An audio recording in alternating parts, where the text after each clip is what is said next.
Today, the House Judiciary Committee took its biggest procedural step forward in its impeachment investigation of President Trump. This morning, the committee voted on a set of rules to empower their inquiry of the president. The impeachment inquiry rules allow the committee to rely on counsel to question witnesses publicly and privately. The rules also establish a process for reviewing evidence like grand jury evidence privately, and allows the president's attorneys to respond in writing to evidence that the committee examines, both in public and in private. These are the same rules that have been used by the House Judiciary Committee in previous impeachment investigations of presidents. During the vote, committee chairman Jerry Nadler said this. This committee is engaged in an investigation that will allow us to determine whether to recommend articles of impeachment with respect to President Trump. That is what we are doing. Some call this process an impeachment inquiry. Some call it an impeachment investigation. There's no legal difference between these terms, and I no longer care to argue about the nomenclature. Well, some Democrats have worried about the politics of impeachment, and our next guest has studied voter reaction to impeachment. Rachel Bitecofer is the assistant director of the Wasson Center for Public Policy at Christopher Newport University. She built a midterm forecast for the 2018 elections that was close to perfect, and she is this show's official second favorite, Rachel. Rachel, thank you very much for joining us again tonight. Really appreciate it. It's a pleasure. Talk to us about what you have found in voter reaction to the politics of impeachment for Democrats. Yeah, let me explain how this is supposed to work. I mean, we used to hear that Obama led from behind, right? And certainly we can watch Trump every day leading from incompetence. But when we think about how Democrats have led this impeachment effort, it really is leading by ambivalence. I mean, even today with this vote, we had Nancy Pelosi come and give a press conference where she seemed to assure everybody that it was a vote that was not for an impeachment inquiry, even though it kind of was, maybe sort of. She isn't sure. So, you know, it's really difficult when you're talking about political messaging when you don't even know for sure what your own message is. And that can be really disastrous electorally.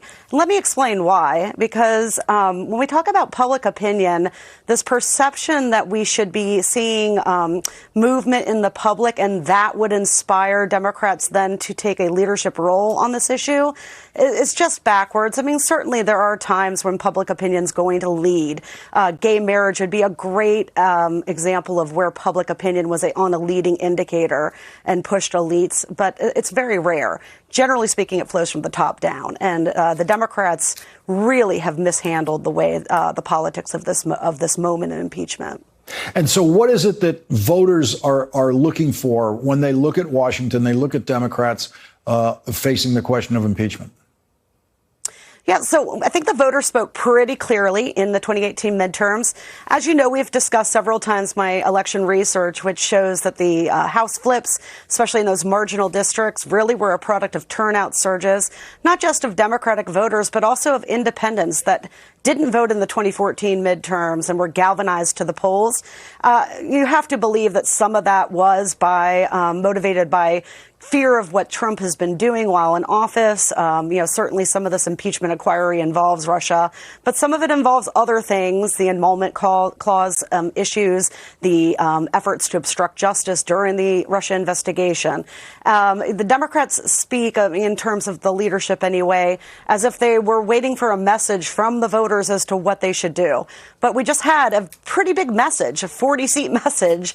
I think the voters kind of spoke their case on that, and even though the polling isn't really saying, oh, there's this public outcry, that's because the salience of the issue has been obscured. I mean, Democrats have not made this a major theme. They didn't make it a theme in the campaign. They haven't held public hearings where they've aired the evidence, although Mueller did have that one day of testimony, which, a little bit of public, exposure. But this idea that most people know what the Mueller report revealed, it's ludicrous. I mean, I guarantee you that less than 1% of the American public has actually read the Mueller report. You studied the districts and predicted the districts where the Democrats would flip Republican seats to the Democrats in the last election. Those are the seats that some Democrats in leadership in the House have been trying to protect by muting the subject of impeachment. But what we've started to see is some of the winners of those flipped seats themselves are coming out in support of impeachment. And those were the people who the Democratic leadership were trying to protect from having to take a position on impeachment. Yeah, and it's exactly a product of this. I mean, here's the question that the press likes to ask a lot. Should Donald Trump be impeached? Okay, well, that's a political question. But when you ask the question, has Donald Trump committed impeachable crimes? The answer is yes. I mean, yes, maybe times 20. And a lot of these marginal districts, I think Katie Porter is a great example of this in California. I mean, how do you look your constituents in the face and say, we're going to allow the commander in chief, the president, to sit there day in and day out, run roughshod over the Constitution and not hold him to account? And the real trouble with that is that once you allow that to happen, it opens the floodgate to more intrusion and more outlandish behavior. And I think that that's why we're starting to see some of these marginal district members starting to stand up for the rule of law, because it really does become politically dangerous to just simply ignore the behavior. Thanks for checking out our YouTube channel. Subscribe by clicking on the button below for more from The Last Word and the rest of MSNBC.